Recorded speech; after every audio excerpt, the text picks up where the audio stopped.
everybody, it's Allison from Station Public Library again.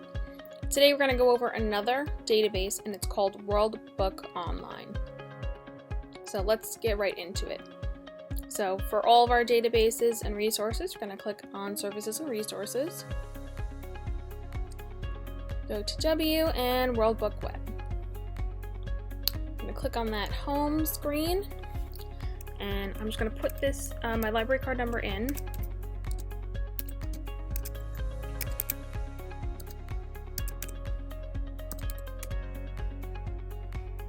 You can also click on Remember My Cards, that way you don't have to put it in each time.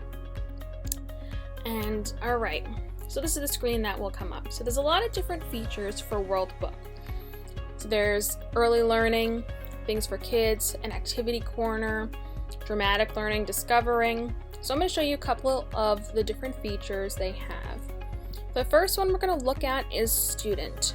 I'm just going to open that in a new tab. And this is more for when you're doing some research, you want to get information about a certain topic, a person, a place, an event. Now, if you've never made an account with WorldBook before, all you need is an email address and a password. And I say that because when you look at the quick links down here, you have My Research. This is when you are doing some research and you want to save the things that you have searched. It'll ask you for you to log in. If you've never made an account, like I said, all you need is an email and a password, and you should be good to go. That way, when you're doing research, all you have to do is click on Save to My Research, and it'll save in a little folder for you. We also have the timelines down here. If you're looking for a timeline of a person's life, a specific event, that's a great resource to have. For those of you who need help with citations, for bibliographies, for works cited pages, they have a citation builder. If you want to browse by subject, or if you're just looking at maps and atlases, they have that too. They also have a really great current event feature. So if those of you who maybe are doing some homework on current events and you can't think of a topic, not really sure, you can always go here and they have a ton more. They just like to feature some on the front page. There's also a biography center, so you can look at different people, and there's some really great interactive media. As you can see right here, you can see Easter Island, and it's showing you a full view of it. And you can go into much, much more. So let's just do a basic search right now, just to show you how it works. If you already have something specific that you wanted to search, you can always go into Advanced and search for that. I'm just going to search biochemistry. So the first thing that comes up is encyclopedia articles. There's Back in Time, tables, resource guides, and dictionary. So if I'm just looking for some basic information, this would be a good way to kind of weed out what you think might be helpful for your research and what might not be. So remember, all these are coming from encyclopedias. Let's say I want a resource guide. All I have to do is click Resource Guide, and then my results will change. I'm just going to pick something at random, and I want to click on that. So it gives us a nice article about this person. You can have it read to you. It's short, but it may work for what you're doing. Now up here is the tools and settings. So you can view it in a different format, like a PDF. You can save it, which is that My Research tab that I was talking about. You can share it, print it. If you need a citation for it, right there, citation. You can copy the MLA or APA.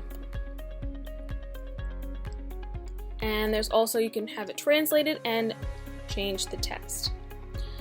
It also has a lovely little tip here that if you're not sure what a word is, you just double click it to define it, which is pretty cool. and then the contributor, so this is basically where it's coming from.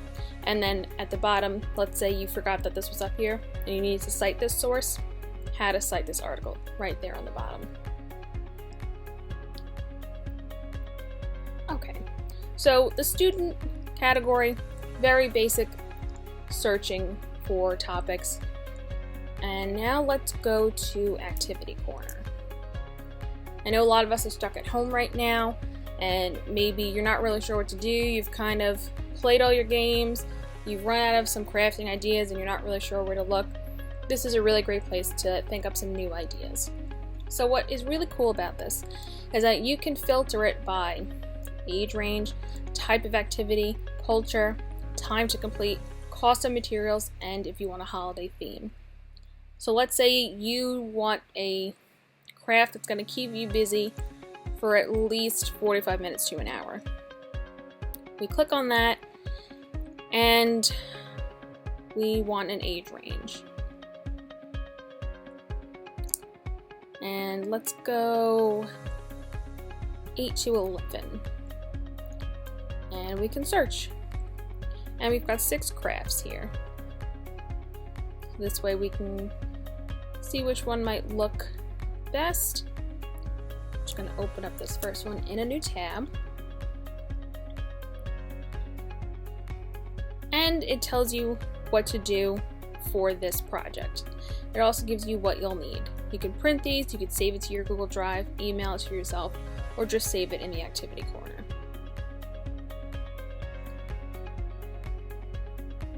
I'm going to go back to Activity Corner. There's also some featured activities too, so maybe if you're looking for something specific you might not see something, but looking at the featured activities could also give you some good ideas. There's also some really cool how-to things as well. So if I went see all, it shows you how to do certain things. So if you're somebody who's looking to be more crafty, or maybe you're not sure how to do something, this would be a really good place to learn how to do some of those things. Okay.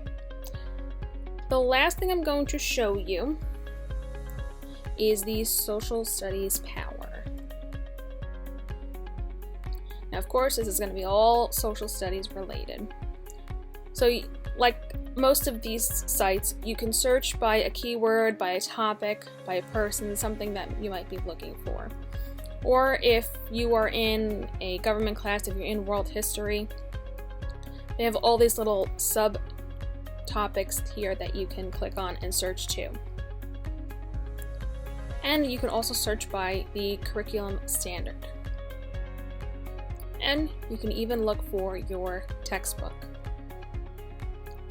I'm just going to go into one of these. Let's go into world history. And as you can see in that one category, it breaks down into these little subsections that you can go and look through. Let's go for Inventions and Transportation. And it's got a little bit here in this yellow box, just gives you a little bit of background about it. So let's click on it.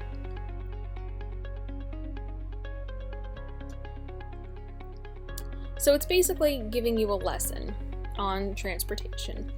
So this is where you're going to start. You're going to get a pre-assessment, learn about vocabulary and introduction, and then all of the different modes of transportation. You can also do quizzes and reviews, and then you can have critical thinking questions. There's activities, projects, and other ways that you can explore more about a certain topic. So if you feel like you may be struggling in something and maybe you want a review, maybe you need something explained more, maybe you're not so sure, this is a great place to kind of refresh and really get in-depth information about something. Just gonna click out of that. Alright. So I hope you guys learned a lot about Worldbook, and you see that there's a lot of different features and resources that you can use with this, and I hope you enjoyed this. Have a good day, everyone.